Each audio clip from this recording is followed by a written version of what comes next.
Welcome to Conversations with a Wounded Healer. I'm your host, Sarah Bueno. I'm a psychotherapist, teacher, consultant, and most importantly, a wounded healer, living and working in Chicago, Illinois. And I'm your host, Anne Remy. I'm a counseling psychotherapist, yoga teacher, and trauma specialist living in Brighton, UK.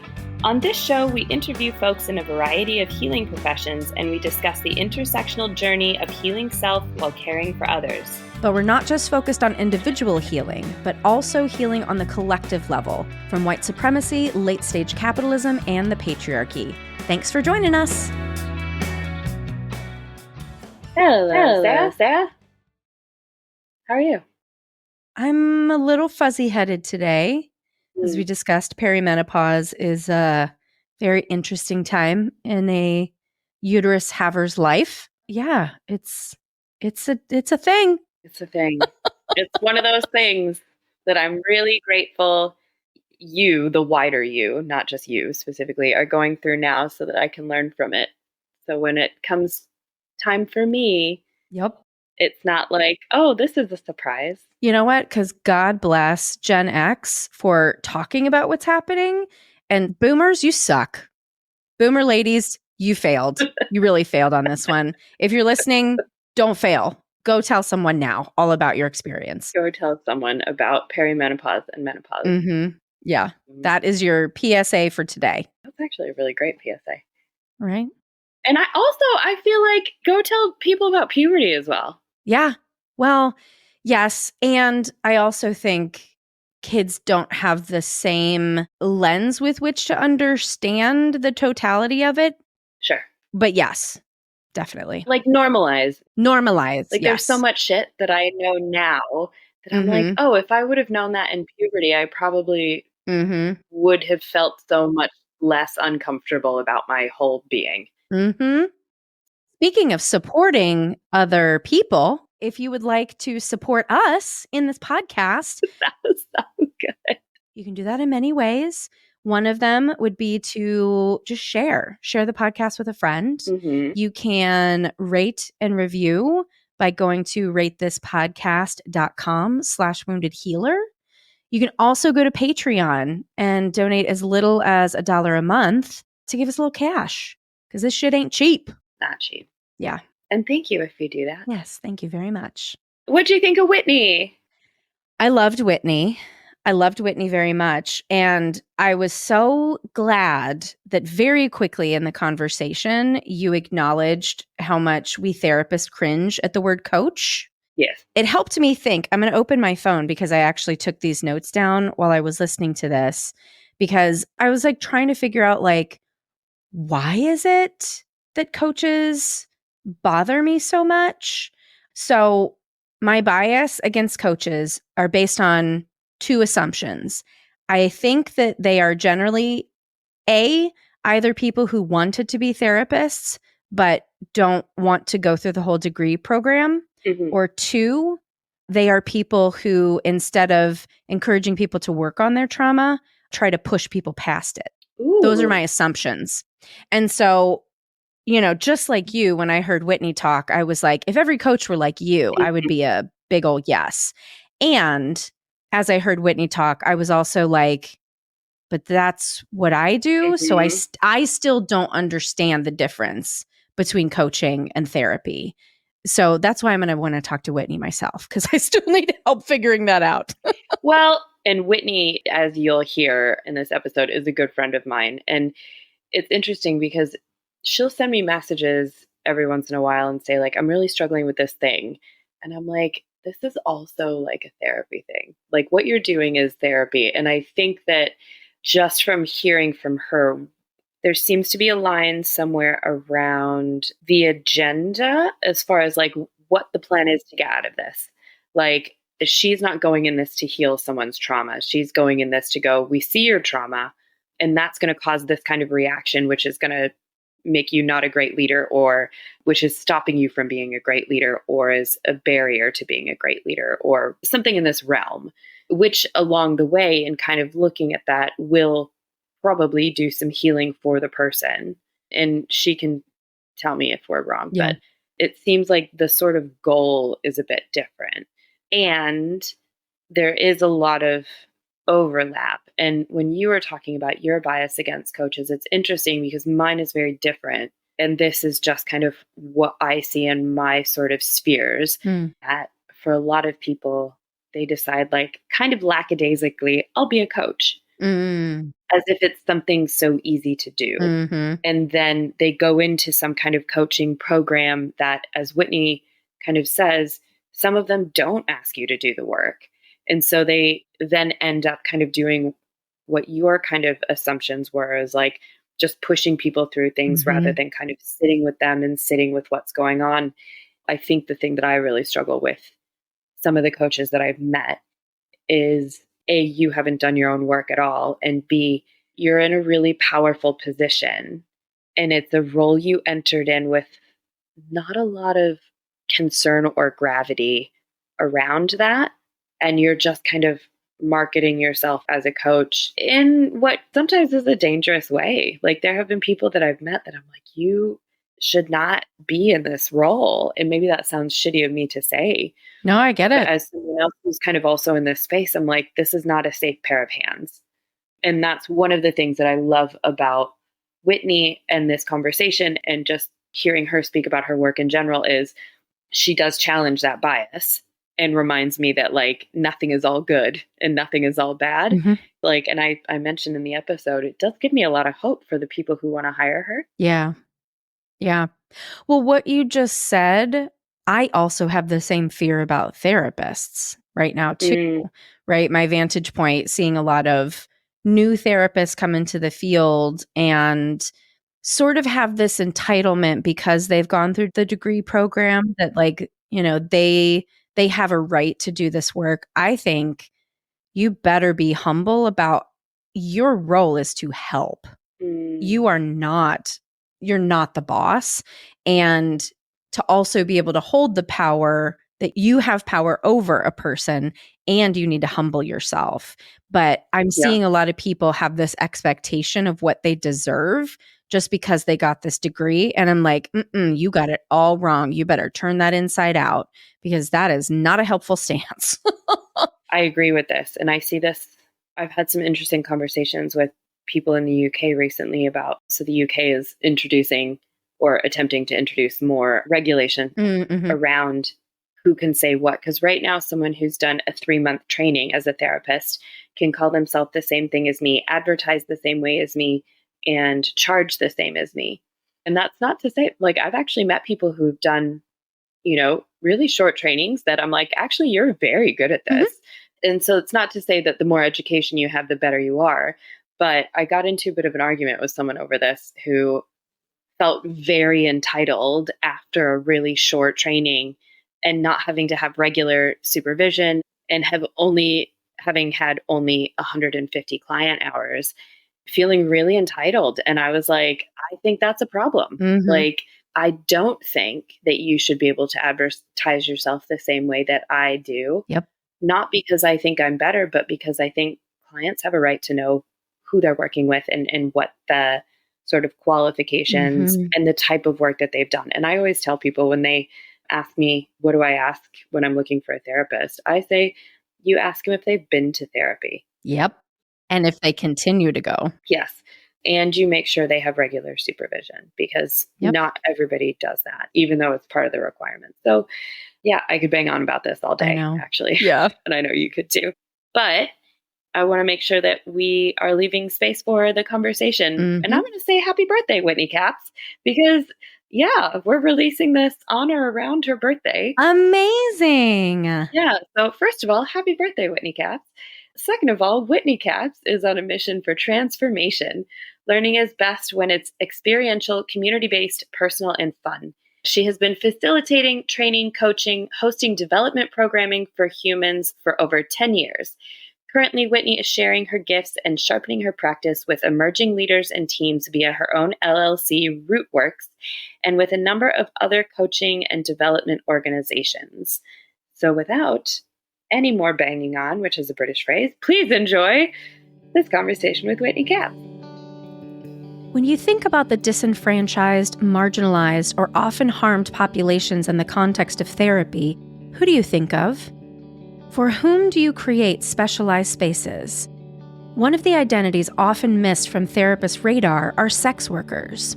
Sex workers are disproportionately excluded or harmed in the context of policing, social services, healthcare, emergency services, and mental health support. What would it mean to be a sex work affirming provider? Equitable Care Certification is a nonprofit sex worker-led organization trying to create better mental health care for the sex work community. The Equitable Care Certification training seeks to close this education gap for therapists and other healing providers. Check out their 36-hour certification course and show up for sex workers in your community this year. To find out more, visit equitablecarecertification.com. Hey, Whitney Capps. Hey, and Remy. Welcome to Conversations with a Wounded Healer. Thank you. I feel like this has been kind of a while in the making, so I feel good. I'm excited. I'm excited. So for everyone listening, Whitney's one of my best friends, and I'm super excited to have her here. It's true. All of it's true. All of it's true. Mm-hmm. Whitney, will you introduce yourself and tell us who you are, what you do, all that good stuff? Yeah, I'm happy to. So I'm Whitney Capps. I am a certified integral coach, and I've been doing it for about 11 years with, no, that's not true. 14 years total, but about 9 of those years have been with adults. So I don't know if the youth coaching counts. I think it counts. I think they're actually a particular. Tell me why that wouldn't count. I think, well, from sort of like a marketability standpoint, I think that the average person that's looking for executive coaching is like, I want somebody who's been in the trenches with CEOs for years and years. And I mean, I think the fact that I'm like not 40 yet also kind of works against me in a lot of ways. The fact that I started my career with kids is like, I don't know how serious you are. I don't know how helpful you'll be with my Fortune 100 company or whatever. And I think what a lot of leaders don't understand is that there's a huge, the Venn diagram of needs and experiences between young people starting their careers and people who are in leadership but know that they're stuck is like a circle. Yeah. There's so much that actually supports each of those kinds of communities.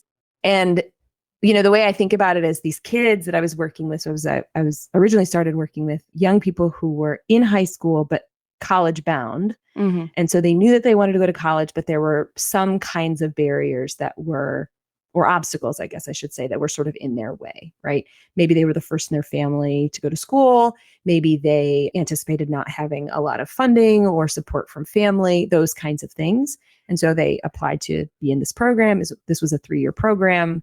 And then I followed them essentially through their first year of college, because statistically, if a kid gets through their first year of college, they're much more likely to graduate in general. And kids with barriers or obstacles, often those obstacles do persist into that first year of college. Like if you anticipate your family's not going to be supportive, they're probably also not going to be supportive once you get into school. And so figuring out where are those places of support that I can find locally on campus and digitally, you know, that's increasingly becoming a thing, right?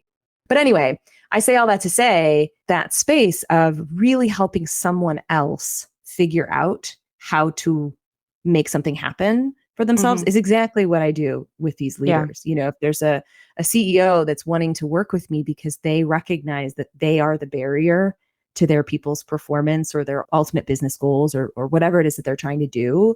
Yeah, that is it's the exact same process that I would use for these kids. It's helping them see for themselves, one, where do they actually have power that they don't see it, or responsibility that they don't see it? And then two, then what options do you have, right? I don't create something that's not already there. I just help you find something that might be there. I do think that's a very big distinction in terms of what coaching work is, as opposed to some of the other modalities of healers that you probably engage with. Is there is a real, I shouldn't say sense, because that's, if I had the sense that this wasn't true, this is a mandate. Let's say there's a mandate in my work that I have to be able to see the person that I'm coaching as whole, complete, and resourceful. And I am not bringing in anything to fix or to diagnose or to treat. What I'm bringing in are frameworks and ways to think about how you show up sort of vertically And then what are the things that you do horizontally? So the way that we think about it is, you can come in and give feedback, let's say, from any space. You can give feedback from a space of being like highly defensive and really upset. You can give feedback from a space of being like really open and excited and really partnering with the other person. So both of those axes are happening at the same time, like how well you're giving feedback and what language you're using or how you're structuring it or what's the container that you create in order to give this feedback. And then there's the piece of like, how am I actually showing up while I'm doing that? So coaching works in sort of both of those spaces. And it's interesting because I think about, what you're saying is there's two prongs of it. What I'm kind of hearing is like you're helping the self-realization part of like, how am I showing up? What is that doing to my team? But then also the ultimate goal is how can my company, my team, whatever, perform better? Yeah. So it's not just how can I become a CEO of my company or, what are my career moves? Yeah. It sounds like the people that you're working with have to have at least a kernel of like openness to self-exploration to be able to go, oh, maybe I am the problem, or maybe I am responding defensively. Yeah. So do you find you get a lot of people who contact you who maybe aren't prepared for that?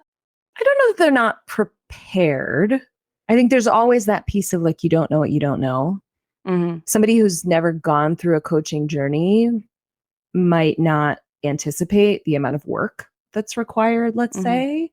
It's not a passive kind of a thing. You hire a coach because you want someone to create a learning and development plan for you. I mean, there's ways in which like what I do is curation. It's like I've got this big library of all these, different thought leaders and human development frameworks and things. And I bring them in based on what the client is experiencing and what they're hoping to achieve.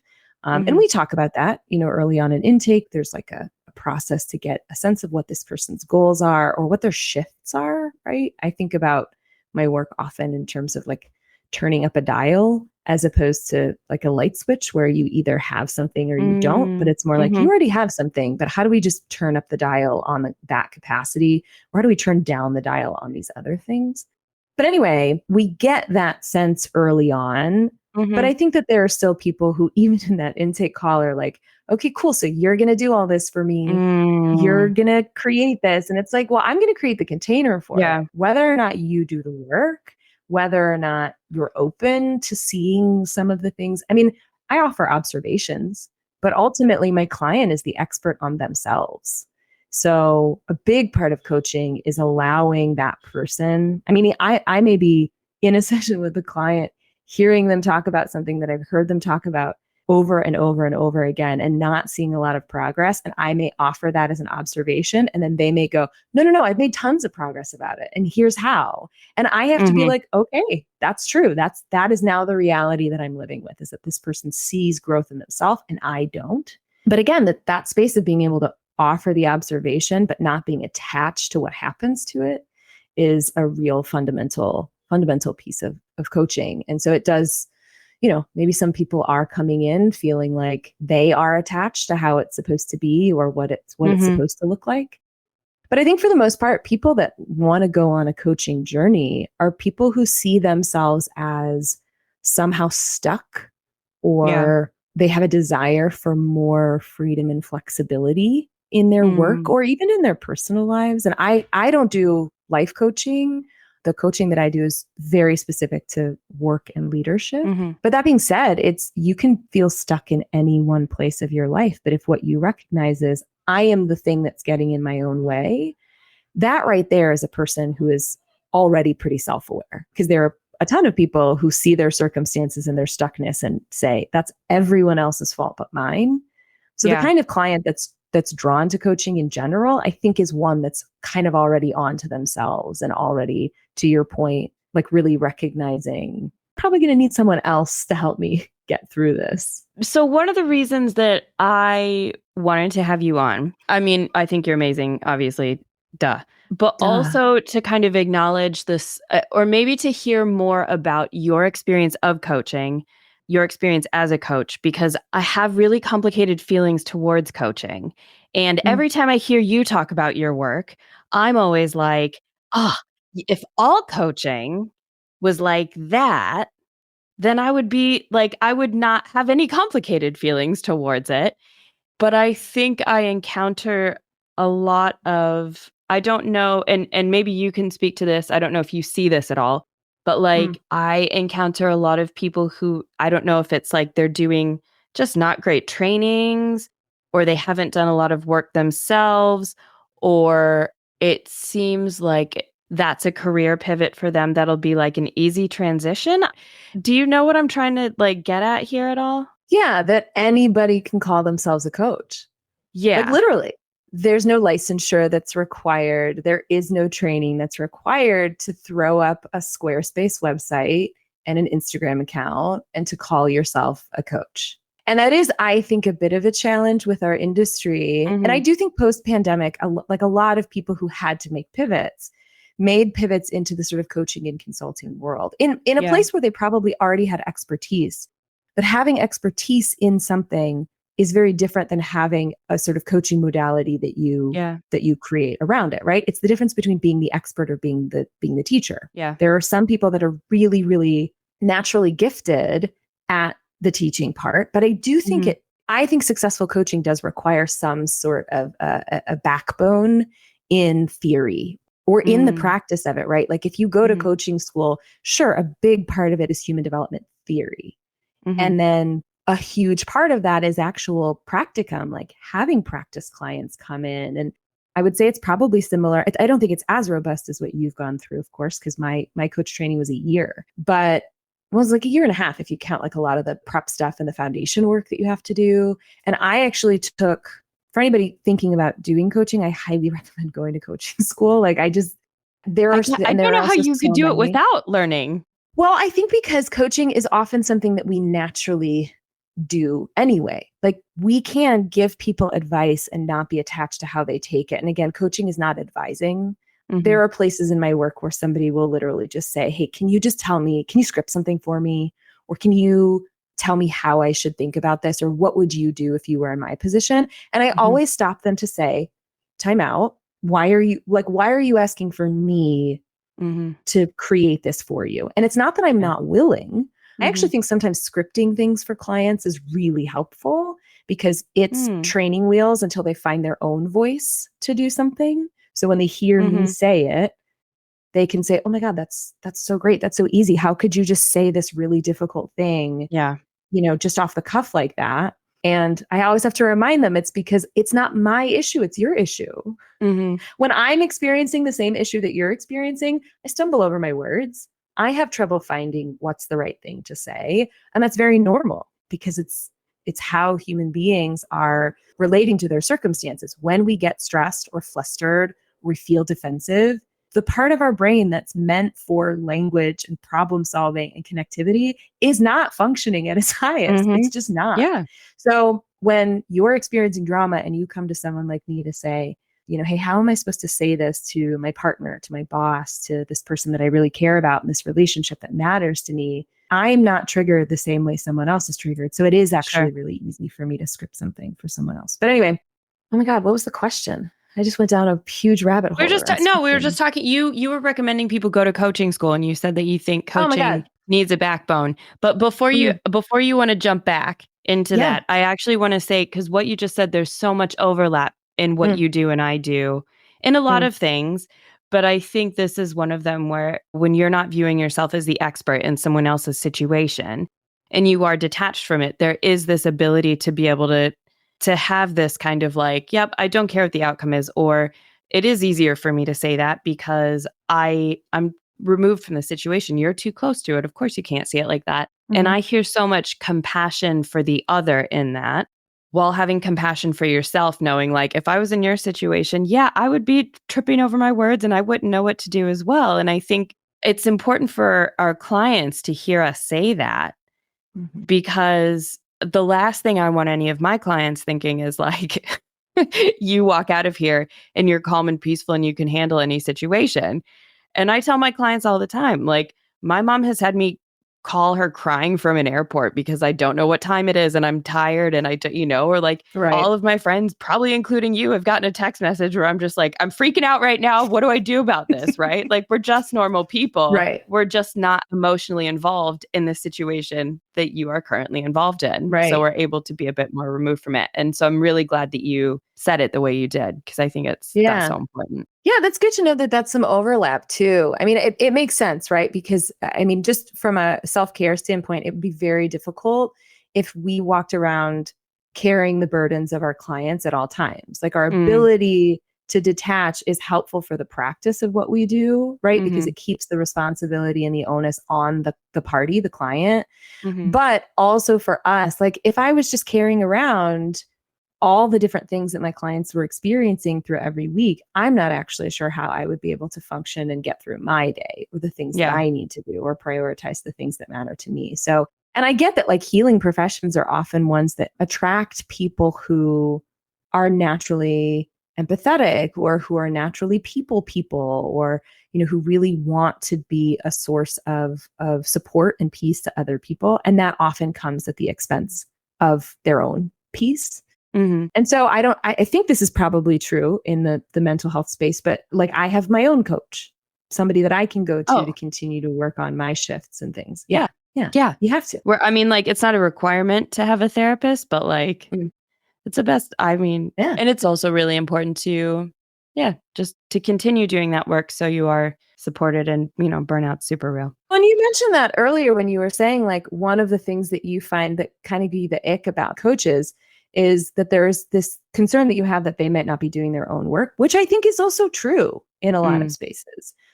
People who, again, just throw up a shingle and call themselves coaches. One of the huge things about coach training is that they do create really robust practices for you. I mean, a huge part of it is having a sitting or a meditation practice. There's also a huge onus on the coach to continue their professional development, right? Because there's always new research being done.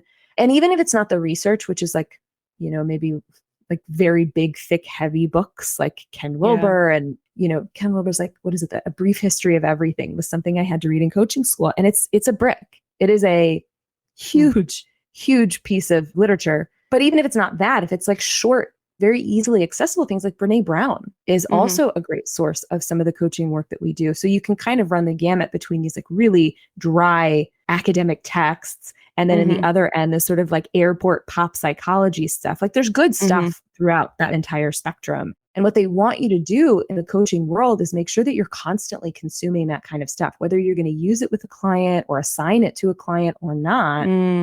Being aware of, I don't read a lot of books for pleasure these days, because I'm constantly thinking about, well, what's the newest thing coming out from Lisa Lahey, who does really, really good work on failure. Or no, I'm sorry, Amy Edmondson, who does really, really good work. Lisa Lahey's great too. But I was just reading this book by Amy Edmondson that she does really good work on failure and psychological safety, which is a huge part of how do you build teams that work. I mean, you have to be able to make mistakes. It has to be a safe place to experiment with things. It has to be a place, and if we're thinking about people's careers, leaders and managers and cultures have to have their eyes on people's growth over time. Yeah. Nobody can grow unless they can make mistakes, right? And so because I focus very much on the business world, a lot of that kind of stuff is what I think about with my coaching. But any coaching school that is sort of worth its weight, and I can talk a little bit more about like how, I don't know if this is useful for your audience, but I can talk a little bit more about how to find a good coaching school. Yeah, why not? Any good coaching school is going to push you to do your own work alongside learning how to support the client in doing their work.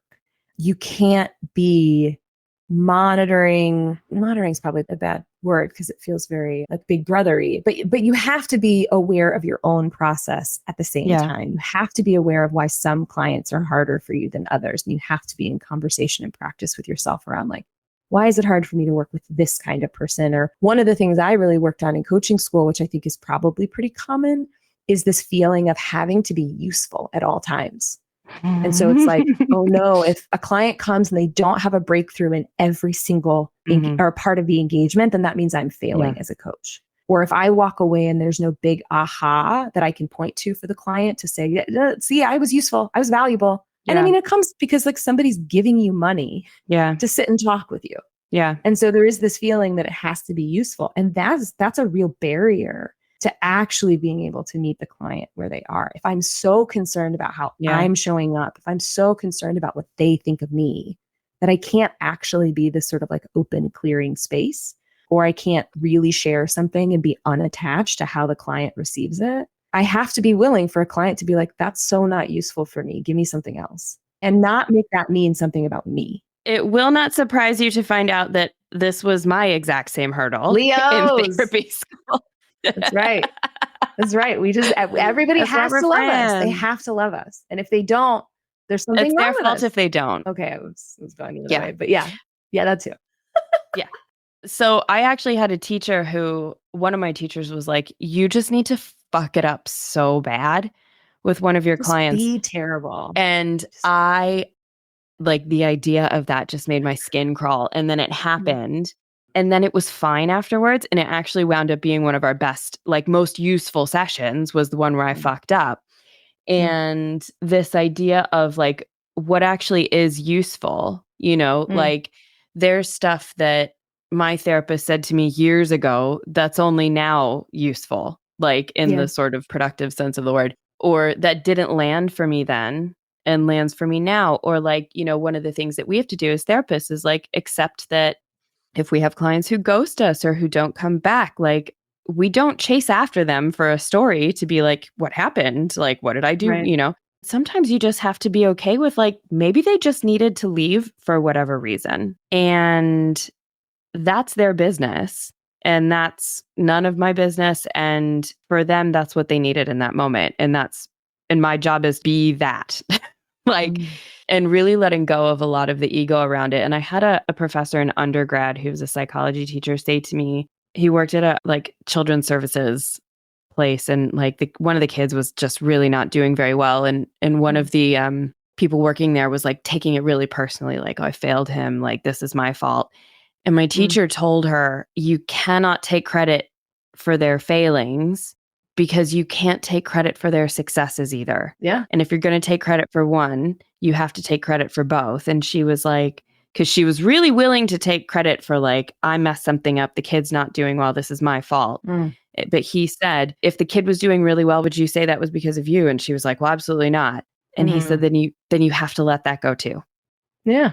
Yeah, that's super useful. It's super useful. And I've tried to find that teacher to tell him that really stuck with me, and I can't find him. So Dr. Bloom, if you're out there. I would love for Dr. Bloom to just be like a passive listener of this show and not realize that he taught you. That'd be amazing. I would love that.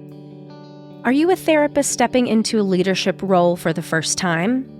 Or maybe you've been in a leadership position for a while, but you're bumping up against new struggles. It's a transformative journey and one that can be deeply rewarding, but also filled with unique challenges. Many therapists find themselves in leadership positions because of their exceptional therapeutic skills.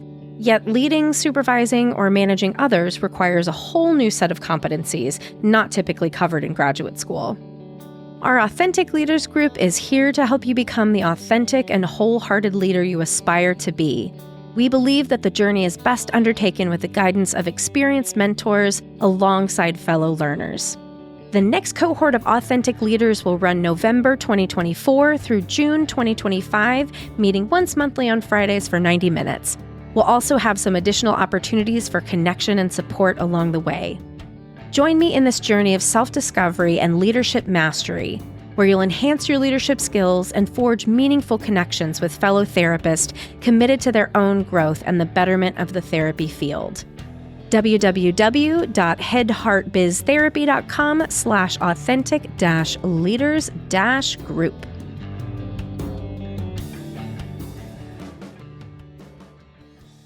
So let me ask you a question. Yeah, go for it. What does it mean as a therapist to fuck it up? I want to give an example without using an actual example. To accidentally shame your client. Ooh. So to like implement some kind of like experiment or invitation or something where you accidentally shame your client. So to fuck it up can mean a few different things, right? There's the sort of like ethical fuck ups where you do something that's just, and that's not the kind of fuck up you want. But like, Right. where you accidentally shame your client, where you maybe don't respond, maybe when you're responding maybe from something personal, like in your own interest rather than in the client's interest. So yeah, like any kind of like, ooh, maybe that wasn't the right thing to do. And, a lot of times it's just like, okay, that, like one of the things we have to do is listen to recordings of ourselves and pick out, okay, would you take something out or undo something or, whatever. Mhm. So you get really used to hearing yourself be like, yeah, maybe that wasn't the best choice right there. But a lot of them, it doesn't matter because the conversation flows. I would say the ones that I personally would consider fuck ups stop the process that I'm currently in with the client. And we have to then address the thing that I just said or did or didn't do. Mhm. And I think it actually becomes really useful, but it doesn't get easier. Mm. I'm still a baby therapist, but it hasn't gotten any easier because it's still like, oh, I hurt your feelings and I really don't like doing that. Or, yeah. Yeah. Well, I mean, the hope, I think, is that we as practitioners our mistakes are different, right? We're not making the same mistakes over and over, but we're making new, juicier, bigger, more complicated mistakes or something because we're playing at a bit of a higher level in terms of how we're experiencing. I mean, that's how I try to think of it. And it's interesting that because I asked that question because I was thinking to myself, again, I keep doing this like comparison between and the coaching world is always very clear. Again, the high quality coaching world is very, very clear that like we do not offer therapy. That is a separate space. It is a very separate distinction. And it's wonderful in concert and I have a couple clients who also are in therapy and will share sort of insights back and forth between. Sort of feels like a little bit of a bonus for me. Like I get a tip, but the distinction between the two is so significant in practice. But it does actually, I'm seeing a lot more similarities as I'm kind of talking to you about it. Because like one of the ways that you fuck up in coaching is that you make it about yourself. Yeah. You center yourself, you bring yourself into the conversation. And there are ways that you can do that support and build rapport. Like I was in a very low quality coaching session and I mentioned something that was personal, that was just a nice reflector of the client. Like the client was able to say like, oh, me too. And it was an opportunity to kind of go down a fun little rabbit hole together. But this is not a client that I'm going to be working with long term. It was a one-time thing as a part of, supporting another person's, larger engagement that they were doing. And so I felt very comfortable just kind of chatting. But for the most part, what you're really trying to do in these longer term engagements with clients is you are really trying to create an opening, a space where you can reflect that person, you can offer them things. But again, any of that is determined by what the client is experiencing. And so bringing yourself into it is like a big no-no in the coaching world. But the point I'm trying to make is that the way that you demonstrate your competency as a coach is so subjective. It is not like, them talking about, hey, different parts of the brain and what's happening here. It's not stuff that's black and white. And so when I think about how, fucking up as a coach, it's so easy to fuck up. It's so easy to accidentally sort of choose a path that's not bad, but that's just not as productive or that. And I love what you said earlier, where you're like, it breaks the process. Like there's momentum happening and then I do something that stops that momentum. That actually rings really true with how we fuck up. But again, it's not like it causes huge damage or it's this big ethical quandary. It's just like, fuck, I zigged when I should have zagged. Yeah. Okay. Well, now I got to zig, I think for me, that was a hard lesson to learn that I am not perfect and I will fuck it up. And, I think I think it's important what you're saying. And anyone who's in any type of profession that involves supporting someone else, you do have to be able to recognize when you've messed up or that you're not perfect, especially when you're trying to act in the best interest of someone else and you truly believe that that person is the expert in themselves. You can't always get it right. Like it's impossible and unfair to think that you would be able to somehow magically predict like what is right for somebody else. Yeah. And so this is a bit of a like jump, but I'm really curious how you find it working in corporate. Yeah. Corporate America is a very broad place. You have this sort of very traditional, I've done some work with large financial service organizations, And there's a very more, what I would call a more traditional culture of, we're at our desks from 9 to 5. It's very hierarchical in terms of how things are communicated or how we engage with one another.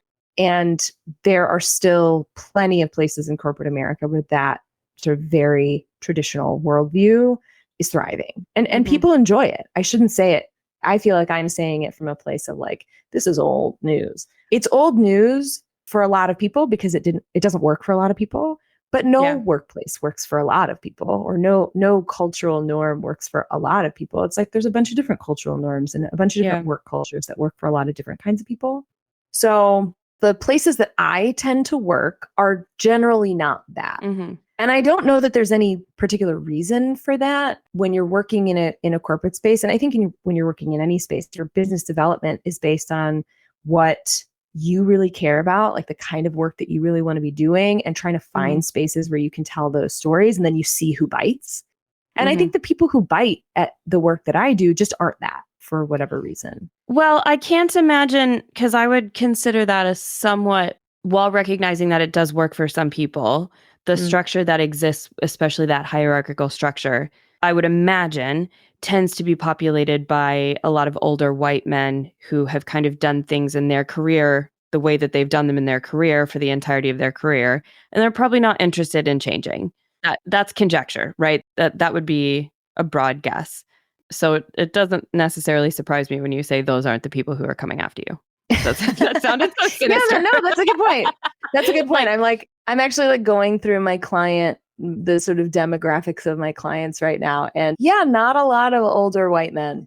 Not a lot of them want to work with me. I do say the ones that do want to work with me, gems, absolutely. Delightful human beings.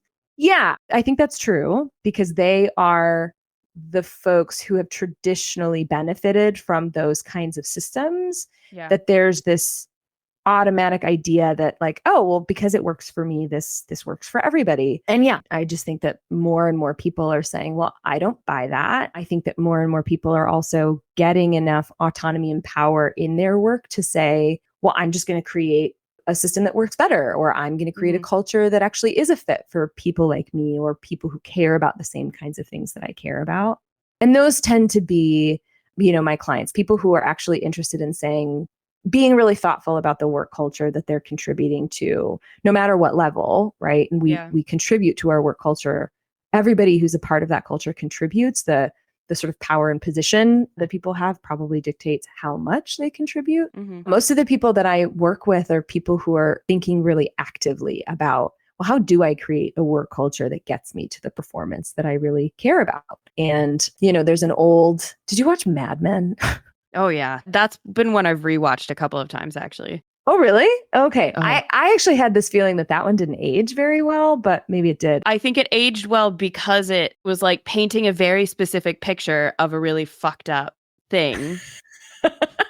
Of a time itself that didn't age well. Like the 60s of a time itself that didn't well. age well. So they were, if they were doing the things they were doing, like if it was like an episode of Saved by the Bell, right? That didn't age well because you've taken something from the 90s and tried to look at it from a 2025 lens. But, what year are we in? 2024. But we're looking at something from the 1960s. No, I get what you're saying though.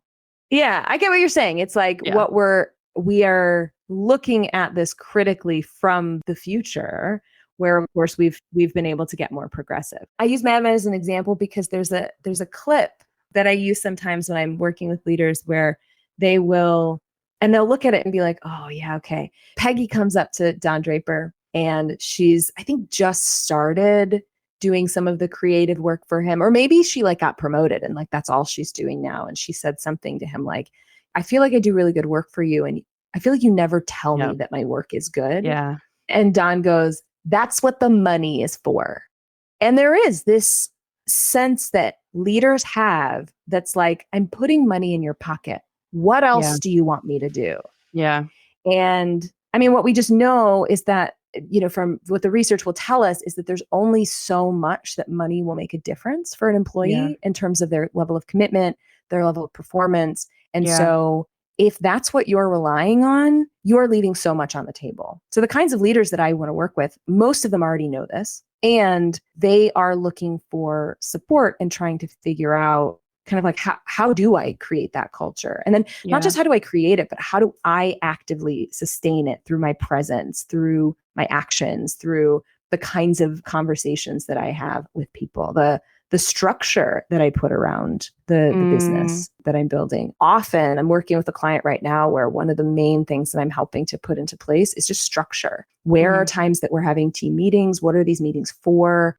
How are we documenting all of the processes and the things that we say that we're going to do? And, it's not to say that you need an external coach or consultant to come in and do a lot of that for you. But if you have somebody who you're able to say very clearly, my performance or the organization that I'm leading is not performing at the level that it needs to be, and I know I'm the problem, then I can come in and help you do a ton of stuff. But the kinds of leaders that are willing and able to say that run the gamut too. I mean, I talk about the kinds of leaders that are attracted to the kind of work that I'm doing and the sort of industries that I work in. I have a number of clients in the law, which is not, again, a place where you see a lot of innovation or excitement around changing cultures, but it's a big thing, especially for a lot of younger lawyers, associates in firms who are really high value and very talented. They want a place where they can exist outside of that more traditional hierarchical structure.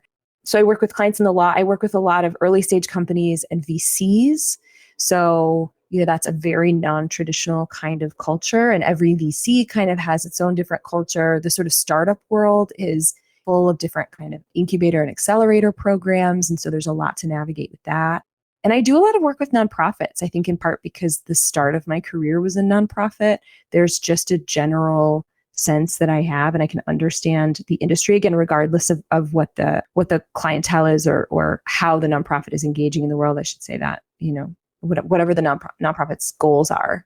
I understand what it feels like to work in the nonprofit space. So but coaching is literally for everybody, for any kind of organization, for any kind of leader. And one of the things we were talking about before we started recording was like, what's giving us hope right now? And every time I've spoken to you about the work you're doing and the people who are coming to you that are going, maybe I'm part of the problem, or what can I change, or how can I build my business so that it doesn't become a douchey business, or how can I support the people who are working for me? That gives me hope. Like in a situation where we're kind of like stuck in a capitalist system that encourages us to pay people less, treat people worse, whatever, it gives me lots of hope, and it makes me happy to hear that there are people who are starting businesses but not accepting that as the status quo.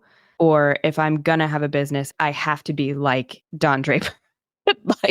And I guess to that end, how do you feel about the work that you're doing, or how do you feel about the term healer as applied to the work that you're doing? Yeah, it's interesting.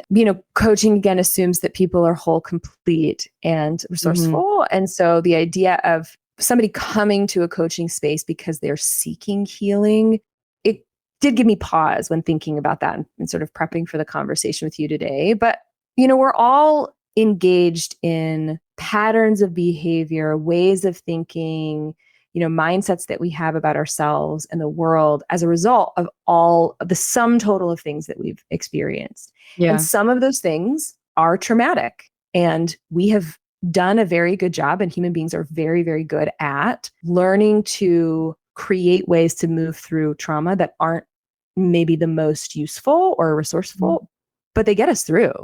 And so there are, clients that I work with where, when we kind of uncover what's underneath some of the patterns that are unproductive or the patterns that they want to shift, there's real hurt there. There's real wounds. And I don't necessarily think of coaching as a way to address or heal those wounds necessarily, but I think of coaching as a really great place to be honest and accepting about the fact that they're there and that they don't have to fully define us. It's that piece of like, what got you here won't get you there. And I'll use this is not a real client example, right? But if you have somebody who has experienced a lot of attributive feedback that's negative, you're bad, you're wrong, you're stupid, right? It's not about what they did. It's not behavioral in nature. It's about you and your character. Yeah. If you have grown up experiencing a lot of feedback like that, it becomes very, very hard to create a positive. Yeah. You can't actually see yourself objectively, and you certainly can't see yourself positively, right? You've created a mindset about yourself, about who you are. Story. We talk a lot in coaching about the stories that we tell ourselves. Human beings are, we are not wired to read research. We are wired to hear someone tell us a very simple story about how something works in the world. So if you've grown up with that as your primary way of getting data and information about yourself, then the stories that you're going to continue to tell about yourself are going to be very similar to the same feedback that you've gotten, right? And there are people who have taken that self-view and created amazing things with it, right? They've taken that pain, that trauma, and they've channeled it into something useful. But then when that person becomes a CEO of a company, because they're so desperately trying to prove that that's not true about themselves, even though they can't tell themselves any other story about who they are, they then have very limited resources in terms of how they want to give feedback to other people, how they want to share with their middle managers, let's say, the progress that they see those people making, or how do they want to grow those people. They're just limited in terms of what they have access to. And so what coaching often does is it just creates more space around what's already there. So what I'll say to clients too is like, you can always go back to those old behaviors. But what I want you to be doing is choicefully saying, I need to go back to that old behavior right now in this moment. But I also recognize that I have 17 other tools in this toolkit now. And I don't have to go back to just doing things the way I've done them just because that's how I feel comfortable. But I can recognize that there might still be value in, really critical This is probably not a good example because there's not really a lot of great use for like negative attributive feedback. It's not super useful. But there are a lot of behaviors that people have, like rescuing. Like people create entire careers out of being the person that comes in and makes everything okay and takes responsibility away from other people and says, no, don't worry about it. I've got it. Right? In corporate America, you get rewarded for being that kind of like business martyr. And there are times where that behavior can still be useful in the short term. But what ultimately has to happen is somebody has to learn how to address, whatever sort of situation told them that behavior was useful. And then to be able to say, well, how do I just recognize when this is useful? And then how do I build skills to do all kinds of other things? Challenge other people, coach other people. How do I build skills and ways of being that don't paint me in this small box where I actually have, a lot more that I can do? These are very different words for my job. We're not, this is a massive overlap, right? We're looking at old survival mechanisms, patterns of behavior, ways of looking at yourself and going, is this still helpful? We know why it was there in the first place. We see why it showed up. Is this still helpful? If yes, then we can leave it alone. If no, what are our options here? How can we work with this? Yeah, massive overlap. How do you feel about the term wounded healer? The way that it shows up for me, because I don't think about myself as a wounded person. And I think part of it is because I have just been insanely lucky. And in terms of like traumatic experiences, the trauma that I carry is from things that are so small compared to some of the trauma that I hear from other people. And I know that trauma does not work that way. Like comparing your trauma to someone else's trauma is like a pointless exercise. But I think in general, when I've had traumatic experiences, I've had really great support and ways to work through it. And so a lot of the trauma that I've experienced just hasn't stuck with me in the same way that I see it does for other people. And that is not about me. Again, that is about the environment that I've been swimming in my entire life. Starting, of course, with my nuclear family, but there's all kinds. Shout out to Whitney Capps for being amazing. Oh my God, the best, right? The best. They're great. But what I take that to sort of look at is I also have my own challenging behaviors, challenging, worldviews that are created from experiences that I've had. Something happens, I attribute that to something about myself or about the world, and then I start to believe that.